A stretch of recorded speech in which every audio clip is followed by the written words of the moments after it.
నమస్తే, నా పేరు గోగన ఆయుషేషు. జనసేన పార్టీ దివ్యాంగుల జన సైనికుడిగా పనిచేస్తున్నాను. అదేవిధంగా బాపట్ల నియోజకవర్గ ఎమ్మెల్యే వేగేశ్న నరేంద్రవరం గారి గెలుపు కోసం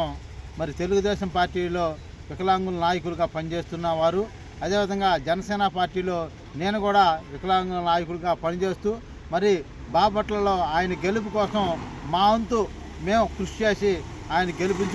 గెలిపించుకున్నాం. అదేవిధంగా మన 1వ తారీఖు నాడు, అక్టోబర్ 1వ తారీఖు నాడు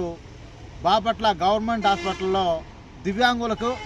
15,000 రూపాయలు దివ్యాంగులకి రాష్ట్ర ముఖ్యమంత్రి చంద్రబాబు నాయుడు గారు, పవన్ కళ్యాణ్ గారు మరి వీరు పెట్టిన పెన్షన్నే మరి భాగంగా వీళ్ళకి 15,000 రూపాయలు ప్రత్యేకంగా సదరన్ సర్టిఫికేట్ ఇస్తూ ఉంటే ఆ ఒక్క సదరన్ సర్టిఫికేట్లో మరి దివ్యాంగుల చంద్రబాబు నాయుడు గారు బాపట్లలో నియోజకవర్గ దివ్యాంగుల అధ్యక్షుడిగా ఉన్న పాత్ర బాలసుందర్ని, మరి రాష్ట్ర కమిటీలో ఉన్న విజయ్ని, అదేవిధంగా జనసేన పార్టీలో పనిచేస్తున్న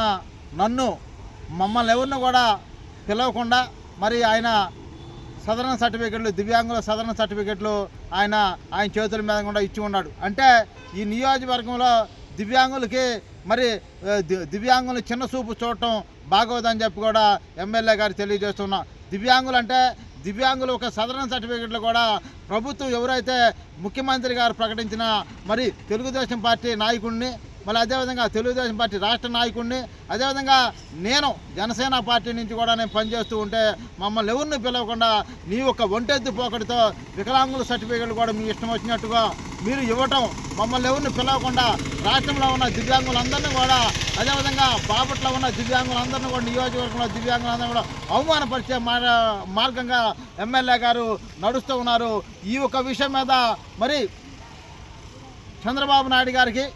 ముఖ్యమంత్రి చంద్రబాబు నాయుడు గారికి, పవన్ కళ్యాణ్ గారికి, అదేవిధంగా పురంధేశ్వరి గారికి, ప్రత్యేకంగా లోకేష్ బాబు గారికి కూడా, యువకుడు లోకేష్ బాబు గారి దృష్టికి కూడా తీసుకువెళ్తాము. మీరు ఇచ్చిన పదవులు ఇచ్చిన మరి రాష్ట్ర బాపట్ల నియోజకవర్గ అధ్యక్షుని కానీ రాష్ట్ర కమిటీల వాళ్ళని కూడా ఎవరిని పిలవకుండా వికలాంగుల సదరన్ సర్టిఫికెట్లు ఎమ్మెల్యే గారు ఒంటెద్దు పోకడితో ఇచ్చాడని చెప్పి మమ్మల్ని ఎవరిని కూడా చిన్న చూపు చూస్తున్నాడని చెప్పి కూడా మరి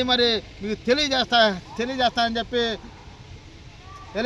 చెప్పి చెబుతున్నా.